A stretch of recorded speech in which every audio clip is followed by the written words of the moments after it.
Quero falar um pouquinho com vocês hoje a respeito de um homem muito conhecido na palavra.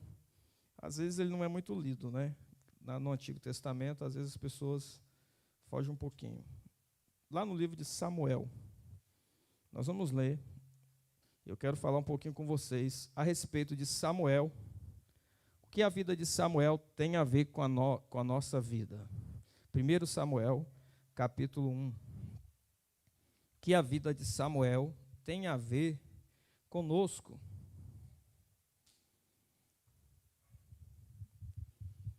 Falar um pouquinho sobre a vida deste homem, o contexto que ele estava, o que nós devemos fazer com a nossa vida hoje. 1 Samuel, capítulo 1, nós vamos ler aí a partir do versículo 1. Vou ler aqui essa parte da história, para nós entendermos, você vai entender essa parte da história. Abra sua Bíblia, você acompanha a sua Bíblia, eu vou lendo aqui, não vou seguir ali agora, mas para nós entendermos a história. Vamos ler a partir desse primeiro versículo aí, vamos lá. Todos encontraram? Amém? Houve um homem de Ramataim, de Zofim, da montanha de Efraim, cujo nome era Eucana, filho de Jeroão, filho de Eliú, filho de Tou, filho de Zuf e Efrateu. E este tinha duas mulheres, o nome de um era Ana e o nome de outra Penina. Penina tinha filhos, porém Ana não tinha filhos. Subia, pois, este homem da sua cidade, de ano em ano, a adorar e sacrificar ao Senhor dos Exércitos, em Siló. E estava ali os sacerdotes em Siló. E estava ali os sacerdotes do Senhor, Rofini e Finéias, os dois filhos de Eli. Sucedeu que no dia em que Eucana sacrificava, dava ele porções a Penina, sua mulher, e a todos seus filhos e a todas as suas filhas. Porém a Ana dava uma parte excelente, porquanto ele amava Ana, porém o Senhor lhe tinha cerrado a sua madre.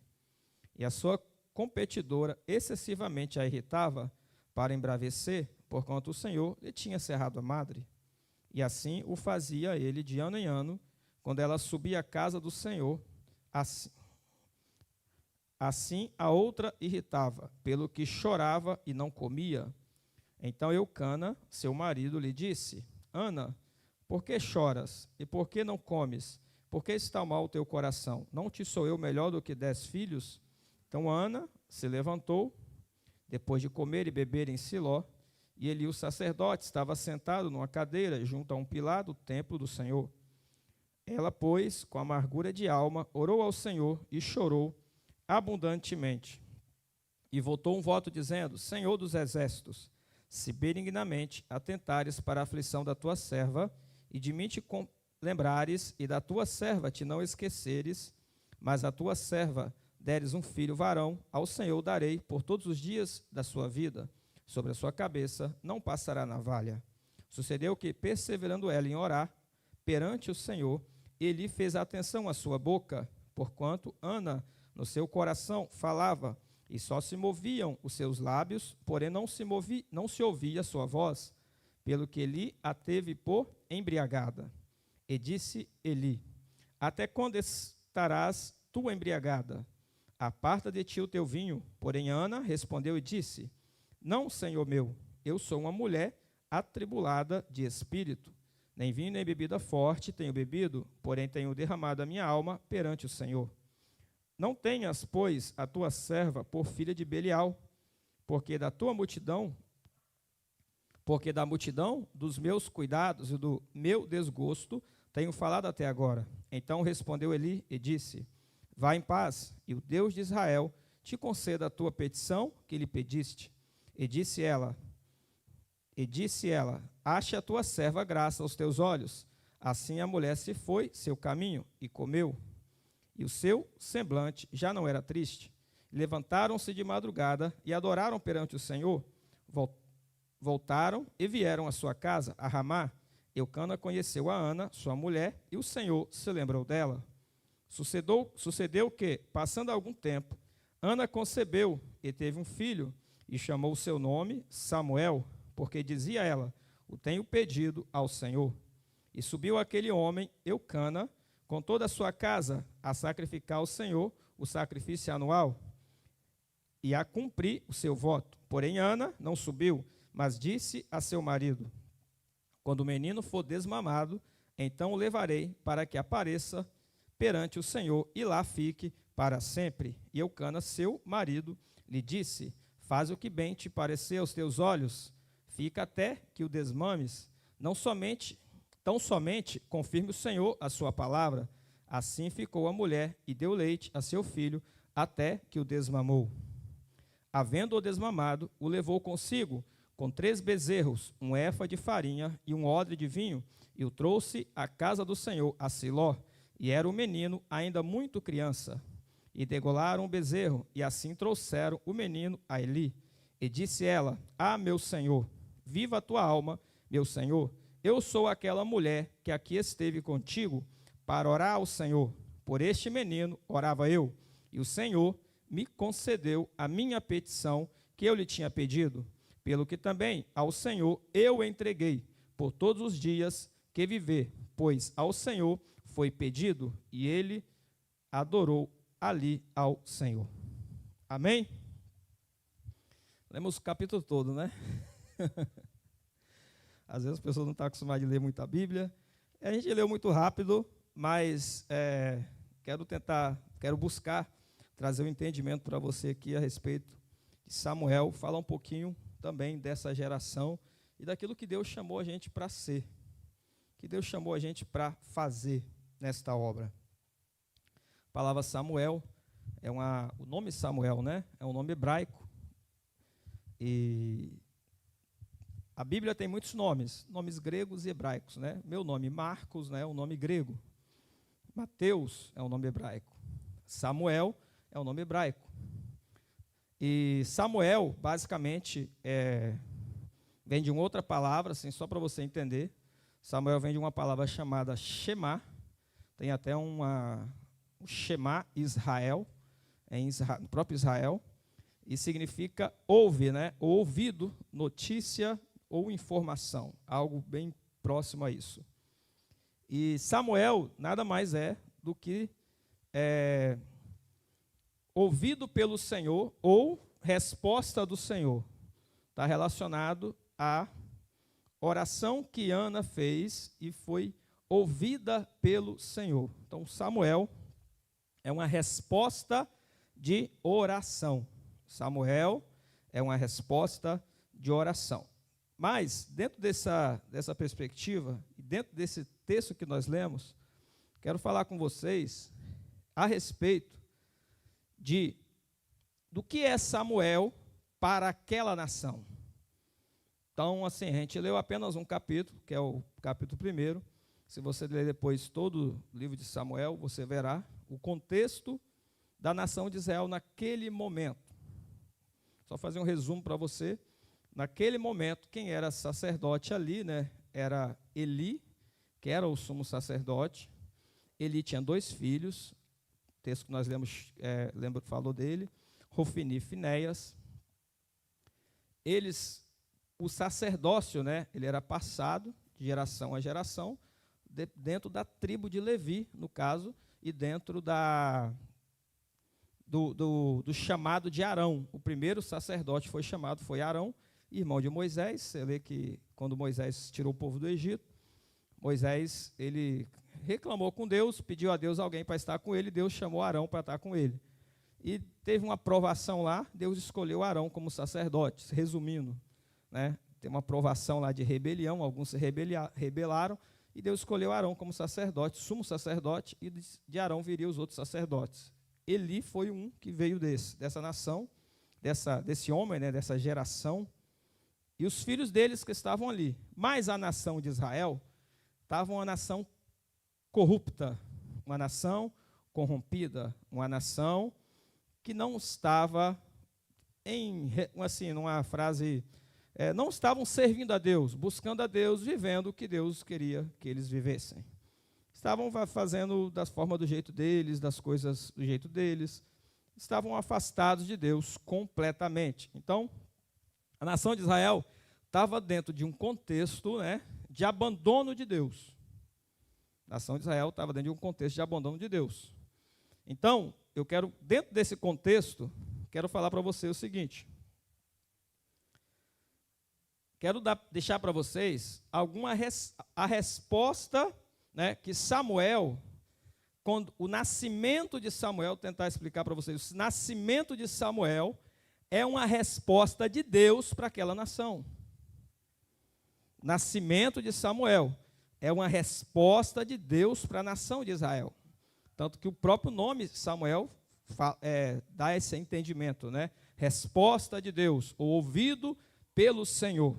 Então, nascer Samuel era algo que Deus estava fazendo ali para responder àquele povo que tinha abandonado a ele, aquele povo que estava distante de Deus. Então, o nascimento de Samuel é uma resposta.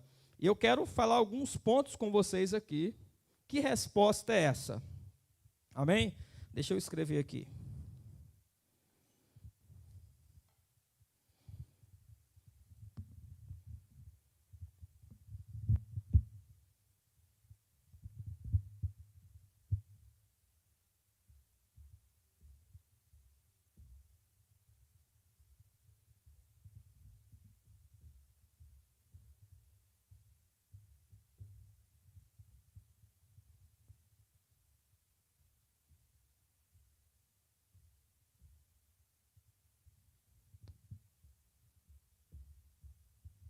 Samuel é uma resposta a uma nação que... Vou começar a partir daqui. Samuel é uma resposta a uma nação que... Vou escrever, porque aí depois você consegue fixar. Preferi escrever essas partes aqui para você fixar melhor. Ponto 1. Que deixou a perseverança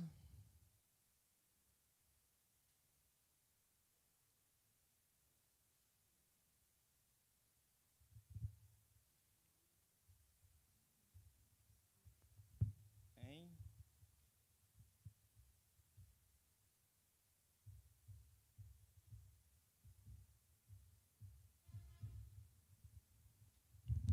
Samuel é uma resposta a uma nação que deixou a perseverança em adorar a Deus.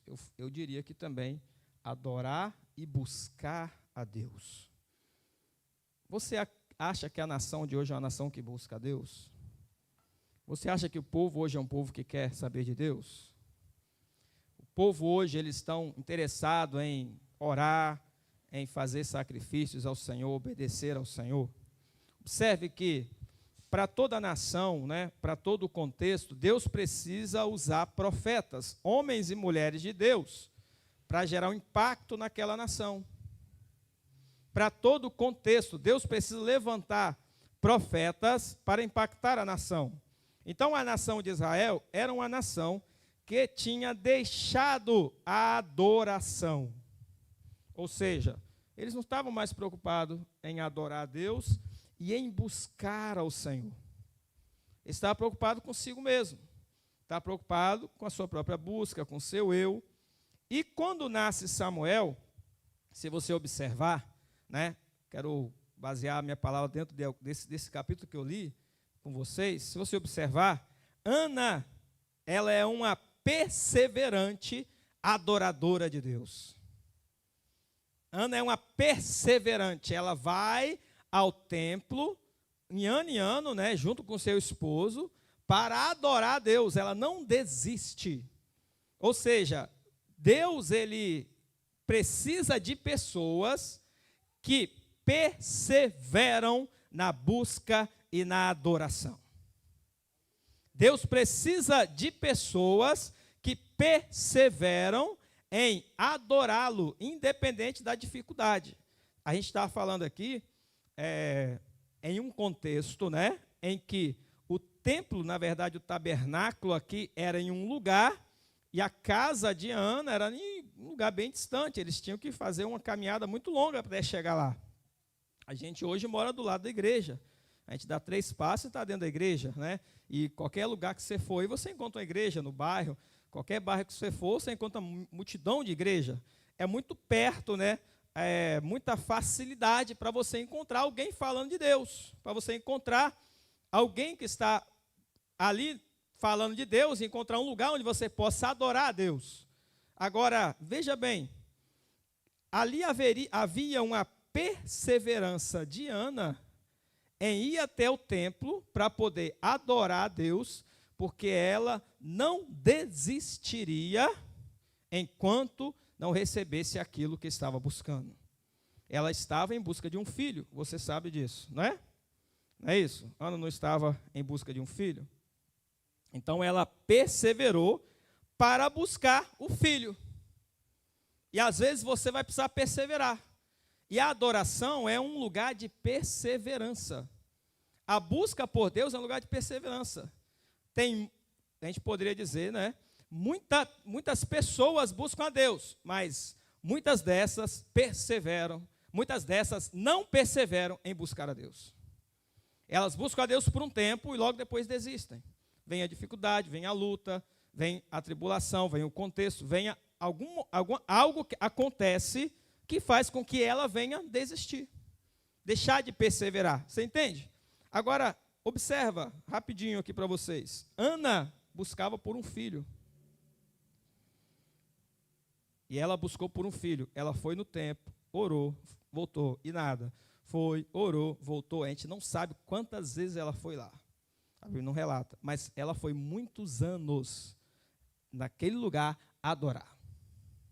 E às vezes as pessoas desistem na primeira busca. A gente tem ensinado para vocês aqui, né, as pessoas que nos acompanham sabem que você precisa perseverar aquilo que você quer. Você não pode parar na primeira ida. Eu fui lá e parei. Imagina você estar precisando de um emprego. Aí você vai até uma empresa, chega lá, quero um emprego. Chega lá, a porta se fecha. Desisti, não quero saber de mais nada, vou pular da terceira ponte. Você não pode fazer isso. Você precisa perseverar. Naquilo que você quer, você precisa perseverar. Agora eu vou te falar uma coisa aqui. Muitas vezes você não persevera, ou a falta de perseverança impede de descobrir o que Deus quer para você. A perseverança de Ana levou ela a descobrir, ouça o que eu vou dizer, o que Deus realmente queria. A perseverança de Ana levou ela a descobrir o que Deus queria. Você sabe o que Deus quer para você? Muitas vezes você tem como é que eu poderia dizer? Você tem uma suposição. Talvez você tenha um achismo. Eu acho que Deus quer isso. Você não pode apenas achar ou supor. Você precisa ter convicção daquilo que Deus quer para você. Convicção. O que Ana queria? Ana queria um filho. Agora, a perseverança dela em orar, buscar e adorar, fez ela descobrir que Deus queria um profeta. Deus não queria dar a ela apenas um filho. Deus queria dar a ela um profeta. Por quê? Porque o filho ia servir apenas na casa dela. A vontade dela e os desejos dela. O profeta ia servir aos desejos e vontades de Deus, ia servir a nação.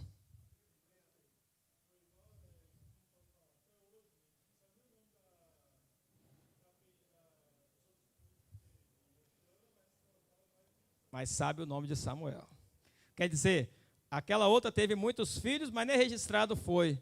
Mas Samuel, Ana que teve um filho, foi registrado, o nome da Bíblia, o nome dos livros chama o nome dele, foi o primeiro profeta da nação de Israel, né, que abriu escolas de profeta aqui, espalhou o nome de Deus ali, era profeta, era sacerdote, ele ungia os reis, quer dizer, o que Deus queria? Deus queria alguém que ia fazer a diferença naquela nação.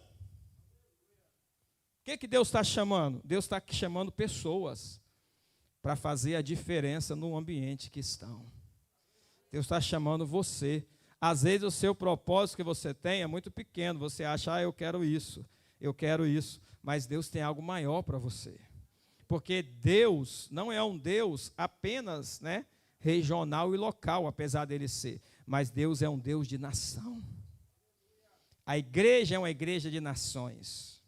A igreja é uma igreja de nações. Às vezes você pensa em servir a Deus, apenas na sua casa ou naquele ambiente pequeno, mas Deus às vezes tem um plano maior para você. E aqui, o segredo maior para você conseguir alguma coisa de Deus está aqui. Claro, não é o único, mas eu acho que é um segredo poderoso. É quando você descobre o que Deus realmente quer. Porque uma coisa é você querer. Eu quero isso, quero aquilo, quero isso, quero aquilo outro. Uma coisa é você querer. Outra coisa é você descobrir o que Deus quer para a sua vida. O que Deus quer fazer através de você. Todos nós queremos muitas coisas, porque nós temos desejos, somos seres humanos. Mas veja bem, você vai precisar perseverar na adoração, em adorar e buscar ao Senhor. E quanto mais você persevera em adoração, mais você vai descobrir qual é a vontade de Deus para a sua vida. Você está entendendo? A sua perseverança na adoração vai revelar a vontade de Deus para você, na sua casa, na sua família, lá no seu trabalho, na sua empresa. É a sua perseverança. Então, a perseverança de Ana, revelou a vontade de Deus. Ela queria um filho, mas Deus queria um profeta. Ela queria alguém que servisse na casa dela, o filho para me ajudar a fazer as coisas. Deus queria um filho Deus queria um profeta para levar a palavra dele, para levantar reis, para ungir reis, para ensinar outros profetas a serem profetas. Deus queria alguém que servisse o propósito dele, ou seja, você precisa chegar a um nível que você vai deixar de servir o seu propósito para servir o propósito de Deus. Você precisa sair do nível pequeno que você está, de servir apenas a sua vontade, para servir a vontade de Deus. E então você vai experimentar o poder de Deus sobre a tua vida. Então, Samuel é uma resposta a uma nação que deixou de perseverar. Porque Samuel seria o contrário de tudo isso. Ele seria um verdadeiro adorador. Ele seria alguém que buscaria Deus, que colocaria Deus em primeiro lugar. Uma pessoa que seria referência. Uma pessoa que seria referência naquele ambiente. Então, onde você for, você precisa ser referência. Você foi chamado para ser um profeta, uma profetisa. Alguém que representa a Deus. Porque o profeta é este. É aquele que representa a Deus. E não estou falando aqui na linguagem, porque a Bíblia fala do ofício profético. Mas se você ler depois o livro de Números, você vai ver que é um desejo de Deus derramar profecia sobre todo o povo. Ou seja, o profeta é aquele que profetiza. E quando você lê lá no Novo Testamento, a manifestação principal do Espírito Santo era falar em línguas e profetizar. Ou seja, porque profetizar quer declarar a palavra de Deus, é algo que Deus libera para todos.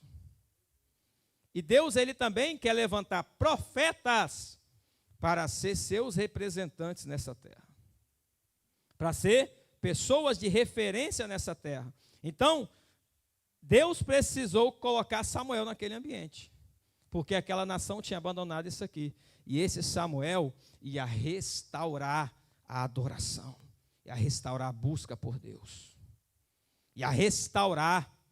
Se você observar, Samuel, ele é um homem de altar, que faz altares, que adora a Deus, que glorifica a Deus. Ele honra a Deus. É diferente do sacerdote que estava naquele tempo. Então, ponto 1. Samuel é uma resposta a uma nação que deixou a perseverança em adorar a Deus. Ponto 2. Samuel é uma resposta a uma nação que, você observa que é tudo abandono, é uma nação que abandonou, deixou o, vou traduzir assim, ofício sacerdotal. Samuel é uma resposta a uma nação que deixou o ofício sacerdotal. Quem era Eli? Eli era um cara corrupto. Quem era Hofni e Finéias? Eram homens corruptos. Vou traduzir aqui para você. Hofni e Finéias, eles roubavam a oferta do altar. Aquilo que era para Deus, eles roubavam. Tem a parte que é do sacerdote, mas tem a parte que é para Deus. E eles pegavam a parte dele e a parte de Deus. Pensa nos caras ladrão, era Hofni e Finéias. E Hofni e Finéias, né, era um tabernáculo, tinha tendas, né, lá dentro, né, ele trazia as mulheres lá para dentro e se prostituía, dentro do sacerdócio. E sabe o que Eli fazia? Nada. Eli, como pai daquela nação, deveria se posicionar, mas ele não se posicionaria. Ele não se posicionava. Então, o pai, né, que é o sacerdote, ele precisa sempre se posicionar para corrigir aquilo que está contrário à vontade de Deus. Seja numa casa, num lar, numa família, numa igreja. Então, você vai me ver aqui, muitas vezes, né, principalmente os líderes, se posicionando para corrigir algumas coisas que você precisa corrigir em você. Eu não posso fechar os olhos, né, e aí ver você andando para o buraco e deixar você cair no buraco. Eu não posso fechar os olhos, ver alguém aqui dentro, né? Exemplo, fecha os olhos e veja alguém que está na prostituição, não, deixa, e finjo que não estou vendo nada. Alguém que está na mentira, no engano, na falsidade, né? Ambição por dinheiro, naqueles jogos aquelas pirâmides que fazem por aí, e jogo do tigrinho, as pessoas que estão aí, e você está aí nessa ambição do dinheiro, e eu fecho os olhos e falo, não tem nada a ver, não. Tem a ver sim, eu tenho, como sacerdote, eu tenho que trazer a correção para você. Assim como o pai corrige o filho em casa, não é? O pai não corrige o filho, a mãe não corrige o filho. O filho que é corrigido, ele sabe o caminho que ele deve andar. Então, minha mãe me corrigia muito, meu pai e minha mãe me corrigiam muito, para me colocar no caminho certo. Agora, imagina se meu pai e minha mãe deixassem eu fazer o que eu quero. Como é que está a adolescência hoje? Você já observou? Todo mundo faz o que quer. Por quê? Porque não há disciplina, não há correção. Não todo mundo, né? Vou generalizar, mas muitos adolescentes fazem o que quer. Eles quase mandam na mãe, batem na mãe, no pai, porque não há disciplina, não há correção. Esse é o exemplo de Eli. Eli não corrigia os filhos deles, então a nação estava perecendo. Ou seja, eles abandonaram o ofício sacerdotal. Quando o pai dentro de casa abandona o ofício sacerdotal, a casa vai cair. Quando um líder de uma nação, um presidente, um líder de um governo, né, um governador, ele abandona a sua responsabilidade enquanto líder, então tudo vai dar ruim. Imagina você numa faculdade estudando com o professor. Só que o professor abandonou a posição dele. Chega lá e fica conversando, fazendo piada, não ensina nada, né? Imagina, você vai na faculdade para aprender. Então ele tem que trazer o conteúdo para você, te dar os livros, passar a disciplina, te dar a atividade, fazer prova. Só que aí você fala, vai ter prova? Não, a prova é piada que eu vou contar para vocês. Aí fica contando piada o tempo todo, conversa fiada, e fala disso, fala do filme, fala do futebol, mas não te ensina nada. O que vai acontecer? Vai dar ruim. Quando o sacerdote não se posiciona, a nação perece. Eli não se posicionava e a nação estava perecendo. Eli não se posicionava, não corrigia os filhos dele, que estavam na prostituição. Então, de certa forma ali, houve uma banalização do sacerdócio. É o que acontece muito hoje no Brasil. Por isso que muitas pessoas, quando entram na igreja e quando entram aqui, eu falo para você, porque já aconteceu isso aqui, elas têm dificuldade de eu olhar no rosto dela e corrigir elas. Porque elas não aprenderam a ser corrigidas. Elas fazem mimimi. Né? Cheio de mimimi. Criancice, criança, né? Tem a criança? Muitas crianças no reino de Deus. Muitos meninos no reino de Deus. Se você observar Samuel ele veio para mudar isso. Ele não ia aceitar as coisas de qualquer jeito. Ele ia fazer as coisas do jeito de Deus. Ele ia fazer o sacerdócio do jeito de Deus. Ele estava ali para cumprir a vontade de Deus. Ele estava ali para cumprir a vontade dele. Mas se você vê Eli, era diferente. Então, o próprio Eli não honrava o sacerdócio. Os filhos dele, Hofni e Finéas, não honravam o sacerdócio. E com isso, a nação também não honrava o sacerdócio. Estava nem aí. Então, estava uma nação bagunçada. Todo mundo bagunçado, ninguém queria saber de nada. Todo mundo na prostituição, na mentira, no engano, né? Porque assim, né? Quando o cara está errado e o outro está errado também, fala, ó, vamos acobertar uma outra aqui e aí não vai dar ruim para ninguém. É isso que acontecia. O cara está errado, ele estava errado, os filhos estavam errados, aí o outro lá que faz parte daquela nação, rapaz, se ele os filhos dele estão se prostituindo lá, então vale prostituição. Aí a nação toda na prostituição, no roubo, não queria saber de nada, ou seja, não tinha um padrão de moral, não tinha uma ética, porque não tinha um Samuel, um profeta de Deus, para levar aquele padrão de Deus para aquela nação. Mas Deus estava preparando Samuel para fazer a diferença naquele ambiente. É isso que Deus está fazendo hoje. Deus, ele quer levantar profetas, né? Usar essa terminologia, profeta Samuel, ou seja, aqueles que são resposta de Deus para uma nação, mas profetas, homens e mulheres, que fazem a diferença, que não aceitam o pecado, que não aceitam o erro, mas estão aqui para pregar e proclamar a palavra de Deus. Então, Samuel é uma resposta a uma nação que deixou o ofício sacerdotal. Porque Eli havia abandonado o sacerdócio. Mas Samuel seria um sacerdote. Ele seria, né? Samuel foi um sacerdote, foi um profeta, foi o primeiro juiz de Israel. Um homem que Deus trouxe para fazer o que aqueles não estavam fazendo. Deus colocou lá, arrancou, se você ver, Eli morreu, os filhos morreram. Não houve, veja bem, quando você abandona o seu ofício sacerdotal, não há sucessão. Isso é muito sério. Não sei se você consegue entender a linguagem aqui. Quando você abandona o ofício sacerdotal, não há sucessão. Deus não pode usar o próximo da sua geração, porque você abandonou. Deus estava usando ainda Hofni e Finéas, mas eles abandonaram, então Deus ia cortar ali.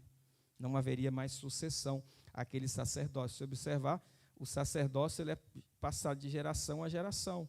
Então Eli, né, ele veio de um pai que era sacerdote, ele se tornou sacerdote, e agora os filhos dele, Hofni e Finéas, sacerdote, e posteriormente os filhos de Hofni e Finéas se tornariam sacerdote. Mas por causa do pecado, por causa da prostituição, do engano, do abandono, Deus cortou ali e deu o sacerdócio para Samuel. Você está entendendo? Então, ou seja, se você não assumir as suas responsabilidades, você pode perder. E Deus pode passar para outro. Mas a obra de Deus não vai deixar de ser feita.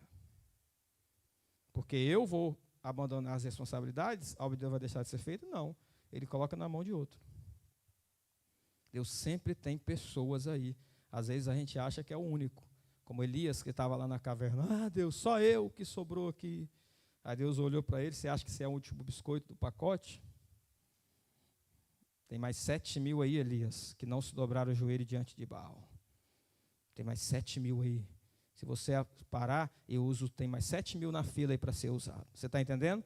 Então, segundo, Samuel é uma resposta à nação que deixou o ofício sacerdotal. Terceiro, Samuel é uma resposta a uma nação que deixou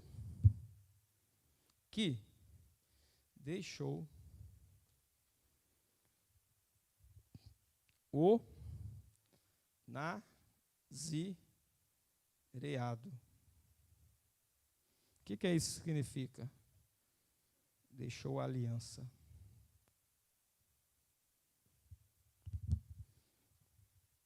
Quem seria Samuel? Seria Nazireu. O que é o Nazireu? É um homem de aliança. Um homem de aliança com o Senhor. O que é uma aliança? É um pacto que você faz. Exemplo, se você casou, você é casado, você tem uma aliança no seu dedo. Né? E você tem uma aliança com uma mulher, o homem com uma mulher, a mulher com um homem. Você tem uma aliança, e essa aliança você fez algumas promessas. Você faz algumas promessas, porque a aliança é sempre firmada debaixo de promessas e cumprimento. Se você vê uma das primeiras alianças que Deus fez, né, na Bíblia, fez com Noé, depois fez aliança com Abraão. Uma grande aliança que Deus fez foi com Abraão. Então, Deus ele fez promessas, então Abraão receberia as promessas, mas também tinha deveres para cumprir. Então, assim no seu casamento, você também, né, tem deveres para cumprir, tem promessas também que vão cair sobre você. Mas quando você abandona a aliança, o que significa? Você quebrou o pacto. Você quebra a aliança, né? Então, se você observar, biblicamente falando, né, quando, exemplo, no casamento, quando há prostituição, adultério, há uma quebra de aliança. Porque toda relação sexual é uma aliança que a pessoa faz. Paulo fala isso mais detalhadamente em Corinto. Ele fala das relações ilícitas e como as pessoas ficam ligadas àquilo. Isso às vezes, muitas pessoas tiveram muitas relações com muitas pessoas e elas estão ligadas àquelas pessoas lá atrás, porque há uma conexão no mundo espiritual. Se você observar,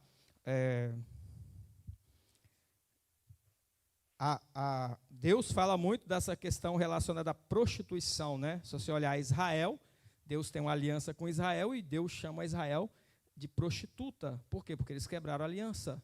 Você tem até um profeta chamado Oséias, né?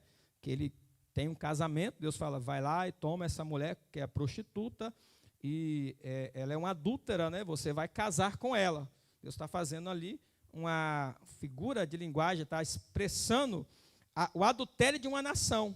Então, o contexto aqui é um contexto de adultério, um contexto de prostituição, um contexto onde não apenas o sacerdócio, mas o povo deixou a aliança com Deus. Quando você deixa a aliança, você não tem mais direito às promessas da aliança.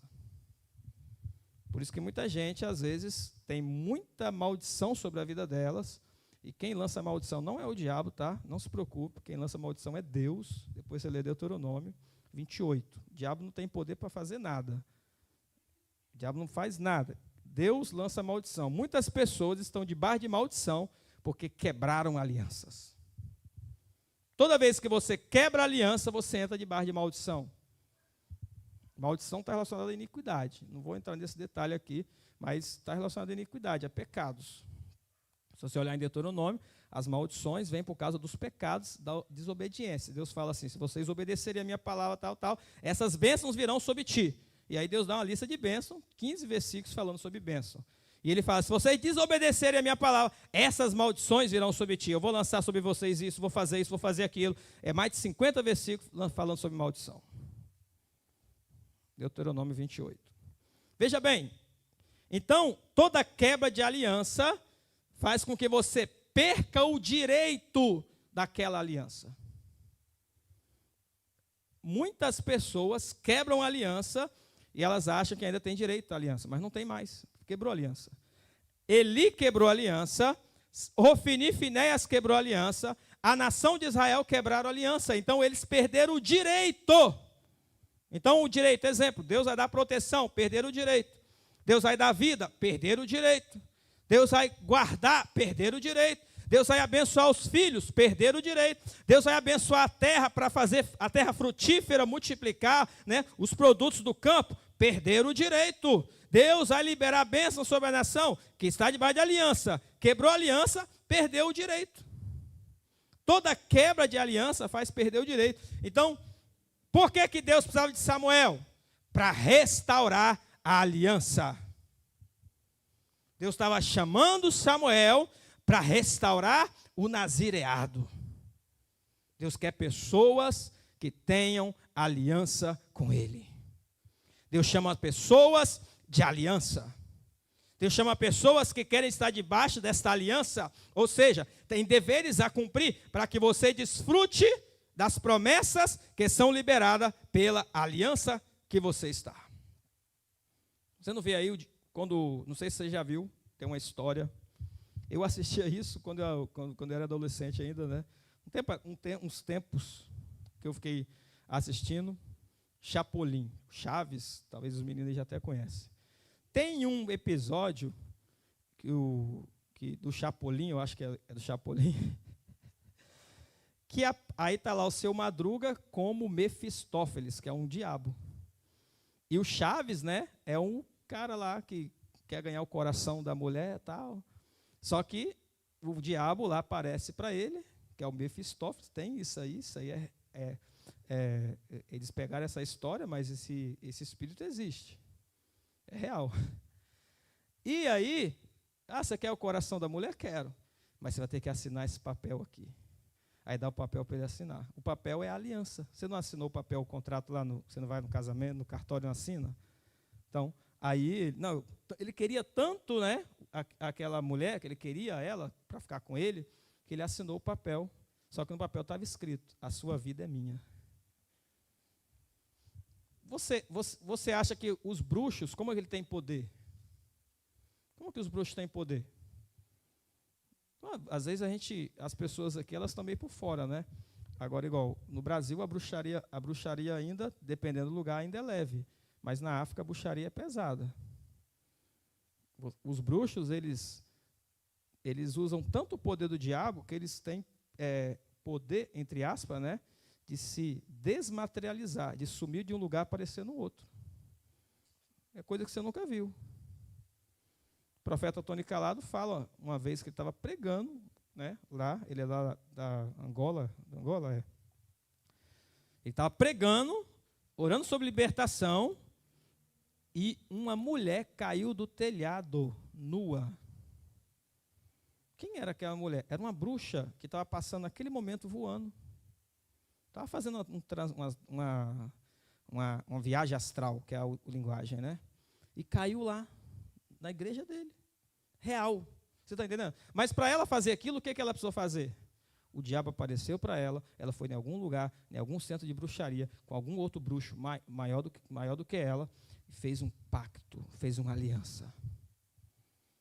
Debaixo da aliança, agora você tem esse poder, você pode fazer isso, né?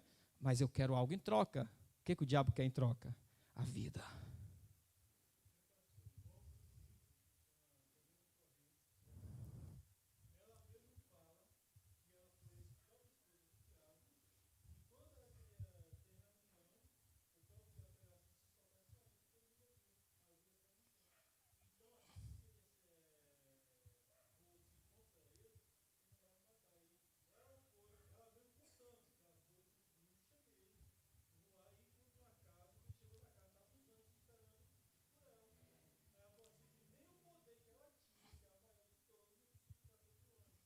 É isso aí.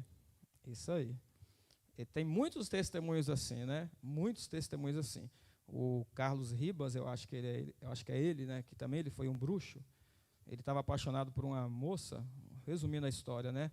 E aí ele queria ir na casa daquela moça e falou. Aí ele deu um papelzinho para ela, tal, telefone, conversou. Aí um dia ele falou para ela, vou lá na sua casa hoje.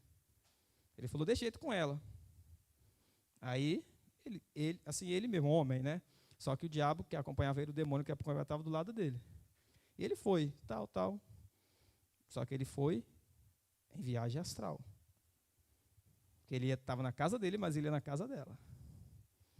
Mas quando ele chegou, nesse nível aí, quando ele chegou na porta, do lado de fora da casa, ele viu um anjo grandão, uns 4, 5 metros, olhou para o diabo que estava do lado dele, que era o protetor dele, vai lá e tira ele. Falou assim, né, com o diabo, vai lá e tira ele. Aí o diabo falou, eu importo, negativo. Aí ele olhou assim para o diabo, mas você não vai tirar? Não, não, aquele ali a gente não pode não. Aí você vê como que ele se converteu. Ele falou, peraí, eu estou de um lado de alguém que não pode ir contra alguém que é mais poderoso, então vou ficar do outro lado que é mais poderoso. Você está entendendo? Então veja bem, o que são alianças? Alianças te dá direito. A nação de Israel perdeu o direito. E o que Deus está levantando? Profetas e profetisas de aliança, que vai trazer o direito de novo para o povo e para a nação. Porque através da tua vida, Deus pode liberar as promessas sobre a nação que foram fechadas, travadas, quebradas, né? Eliminadas por causa do pecado de outros sacerdotes. Mas Deus quer levantar profetas, homens e mulheres de Deus, que realmente têm acesso a essas promessas espirituais para liberar sobre a nação. Você está entendendo o que eu estou dizendo? Deus quer usar você como profeta. Eu não sei qual direito aqui do bairro Jardim Tropical foi quebrado, da cidade da Serra, do Espírito Santo, mas Deus quer usar você como profeta para liberar novamente as promessas que Deus tem para fazer nesse lugar. Deus quer usar você para isso. Ou seja, você precisa estar debaixo de aliança. Você precisa estar debaixo de aliança. Aliança é dar o sangue por aquilo. Aliança é de sangue, né? Aliança é de sangue. Você viu, a gente falou de alguns bruxos, eles fazem aliança com sangue. Eles não fazem aliança. E dinheiro, sangue e a vida. Porque sangue é vida. Ou seja, você foi chamado para ser um profeta de aliança. E você não pode desistir. Porque existem muito Eli por aí, muito Rofini e Finéias, e Deus vai destituir eles e vai colocar os profetas de verdade, Deus vai colocar os Samuels para poder governar, para poder estar diante de reis. Deus vai colocar você, Deus pode colocar você para estar diante de reis. Eu já falei aqui a história de um homem, o maior evangelista do século XX, chamado Billy Graham. Ele foi até a casa de Charles Finney, numa excursão. Ele tinha, eu acho que 7, 8 anos. E ele chegou até o quarto do homem de Deus, viu a cama do homem de Deus e viu do lado, no chão, 2 marcas. E ele perguntou, ainda criança, que marcas são essas? E a guia turístico daquela época respondeu para ele, essas são as marcas do joelho do homem de Deus que orava aqui. Qual é o nome dele? Charles Finney. Sabe o que ele fez? Ele dobrou o joelho dele naquelas marcas e falou, Deus, me faça igual esse homem. Billy Graham foi um dos maiores evangelistas. Ele pregava em cruzadas de milhões e milhões e milhões e milhões e milhões, pessoas inumeráveis. Ele pregava para presidentes, aconselhador pessoal de muitos presidentes dos Estados Unidos. É isso que Deus quer fazer. Deus não quer que a gente fique só pregando na igreja, não. Ele quer levantar você para aconselhar prefeitos, para aconselhar governadores, para aconselhar presidentes. Ele quer levar você a fazer grandes cruzadas para arrecadar milhões e milhões de almas para o nome dele ser engrandecido. Ele pega alguém que não é nada e transforma em tudo. É isso que ele fez com Samuel. Está entendendo? Então, Samuel é uma resposta a uma nação que, ponto 4, não entende, porque deixou, vou colocar aqui, deixou a súplica, clamor,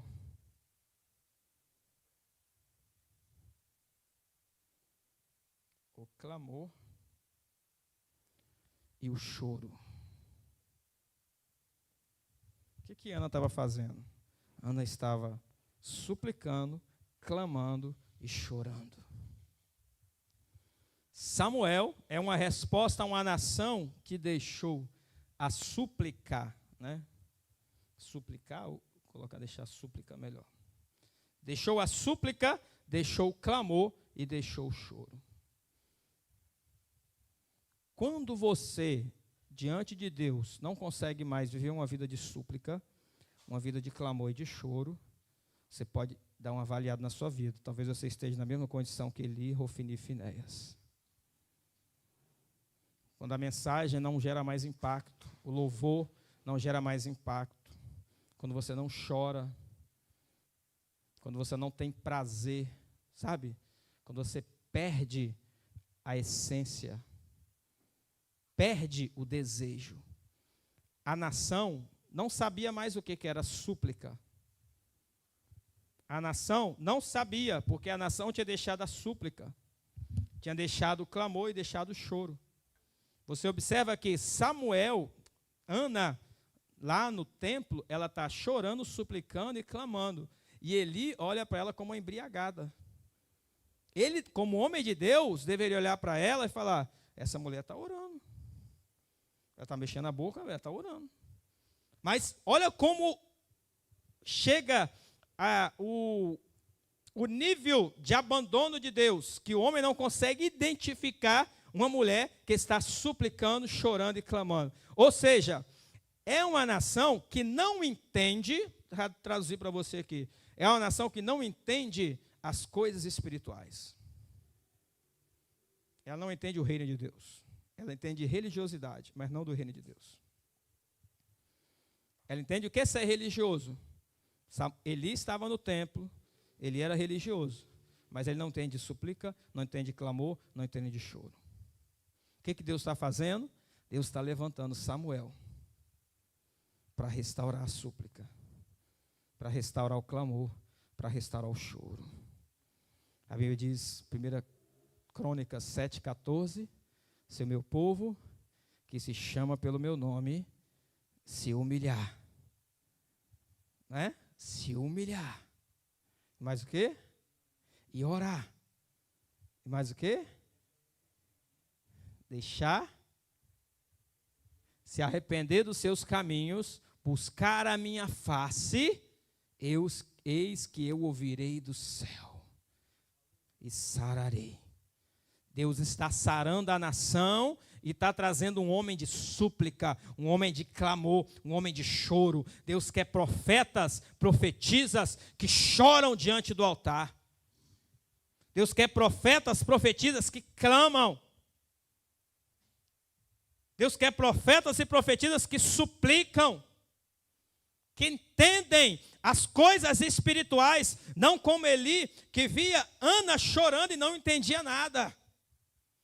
Você observa uma nação ignorante quanto às realidades espirituais. Por isso que Paulo escreve a Coríntios, capítulo 12, ele fala no versículo 1, acerca dos dons espirituais não sejais ignorantes. Às vezes Deus está falando com você, você não consegue perceber, não consegue ouvir, porque muita ignorância, assim como Eli, perdeu o desejo, perdeu o coração por Deus. Então Samuel é uma resposta a uma nação que deixou isso. Por quê? Porque Deus quer restaurar isso novamente. O que Deus quer fazer? Ele quer restaurar a súplica, Ele quer restaurar o clamor, Ele quer restaurar o choro. São profetas que andam diante dele no altar do Senhor.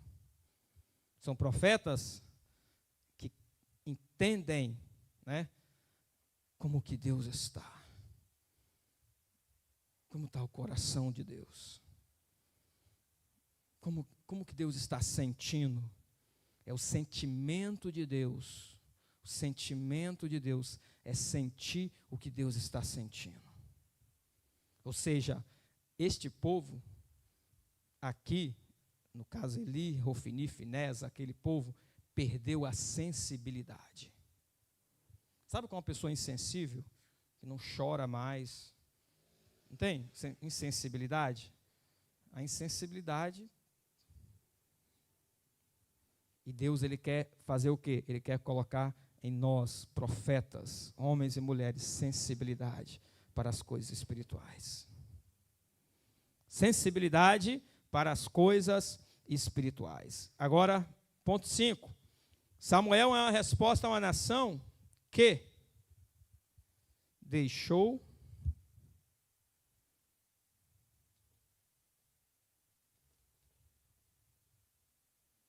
de honrar. Vou resumir aqui. As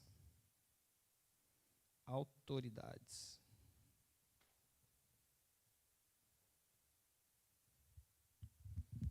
Samuel é uma resposta a uma nação que deixou de honrar as autoridades. Veja bem.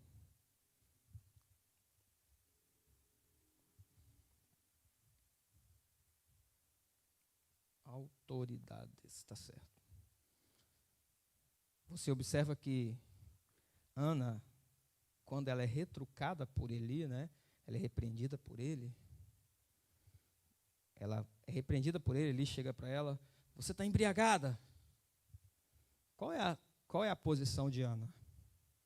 Mesmo Eli, né, estando fora da vontade de Deus, mesmo Eli, os filhos dela, Hofni e Finés, né, tendo abandonado a aliança, abandonado o concerto com Deus, mesmo tendo acontecido isso, ela não menospreza a autoridade. Ela honra as autoridades. Como que ela honra Eli? Quando Eli repreende ela e fala, você está embriagada? Ela olha para ele, a primeira fala dela é, não, meu Senhor. Como que ela poderia responder? Imagina você, está ali cheio do Espírito Santo, está orando, suplicando, chorando, clamando. Aí alguém olha para você e fala, ô mulher, homem, você está embriagado? O que você bebeu? Bebeu muito hoje? Aí você logo poderia dar uma resposta, né, dura, né, radical para aquela pessoa. Você poderia dar uma resposta já direta, né, e tirar logo aquela pessoa. Mas ela não fez isso. O que ela fez? Ela chamou Eli, mesmo sendo uma autoridade em pecado, de Senhor. Muitas pessoas estão indo à falência porque estão descumprindo esse princípio. Elas não estão honrando as autoridades, porque elas olham para as autoridades, a autoridade está errada, eu vou corrigir ela. Não é você que vai corrigir. Se você olhar para a vida de Samuel, adiantando um pouquinho aqui, Saul estava errado, mas ele ainda assim não fez nada. Se você olhar para a vida de Davi, Saul estava errado, mas ele assim não fez nada. Teve um momento que Saul, agora eu estou falando de Saul, estava perseguindo Davi, mas Saul era uma autoridade. Saul entrou numa caverna, lá ele ficou vulnerável, Davi estava lá dentro, Davi poderia ter enfiado a lança nele e matado ele. Davi não fez isso. E Davi falou assim, eu não posso matar um ungido do Senhor. E tem muito crente que está matando muitas autoridades, por isso que a vida dele não vai para frente. Muito crente falando mal de autoridades, falando mal de pastores, de líderes, fala mal do governador, do presidente. Você pode não gostar da ideologia dele, mas você nunca pode levantar-se contra a autoridade. Você tem que orar pelas autoridades. Isso é um princípio que você já ouviu bastante eu falar aqui. Você vai ouvir mais. Esta nação tinha abandonado o princípio da honra. E agora, através de Samuel, Deus ia restaurar o princípio da honra às autoridades. Deus está levantando profetas que entendem do princípio de honra. Deus está levantando profetas e profetisas que sabem o que é honrar. Entendem o princípio de honra e são profetas e profetisas que não vão ficar desonrando. Pelo contrário, vão honrar as autoridades. Porque essa nação aqui estava perdida por várias coisas. Uma delas é esta. Eles estavam desonrando. Veja bem, deixa eu ler um versículo aqui, que está aqui do lado. 2 Samuel, versículo 2, verso 30, na parte final diz assim, ó: longe de mim tal coisa, porque aos que me honram, honrarei, porém, os que me desprezam serão envelhecidos. 1 Samuel, capítulo 2, verso 30, parte final. Porque o contexto aqui é um contexto de desonra mesmo. É um contexto de desonra. É um contexto de desonra. Os sacerdotes desonravam a Deus, o povo desonrava os sacerdotes, e assim ia. Mas Samuel veio para quê? Para restaurar a honra. Ele veio para restaurar a honra. Tanto que Samuel foi o que ungiu Davi. Davi era como se fosse um discípulo dele. E Davi aprendeu bem, porque Davi não se levantava contra as autoridades. Eu já falei isso aqui, vou repetir para você. Quer ser um fracasso? Rebele-se contra as autoridades. Filho, rebele-se contra a mãe. Aluno, rebele-se contra professor. Rebele-se contra governantes. Rebele contra o pastor. Aí a sua vida vai ser um fracasso. Quer prosperar? Submeta-se às autoridades. Quando você estiver na faculdade, submeta à autoridade do professor. Quando você estiver no trabalho, submeta à autoridade do seu patrão. Quando você estiver na igreja, submeta à autoridade do seu pastor. Quando você estiver em casa, submeta à autoridade do seu pai, se você ainda está em casa e morando com seu pai, com sua mãe. Você precisa, Deus precisa restaurar essa autoridade aqui. Então Deus precisa de homens e mulheres que carreguem esta unção, carreguem este princípio para restaurar a autoridade nesta nação. Está entendendo? E o ponto 6. Samuel é uma resposta a uma nação que, esse é um dos mais sérios, deixou de ouvir a Deus.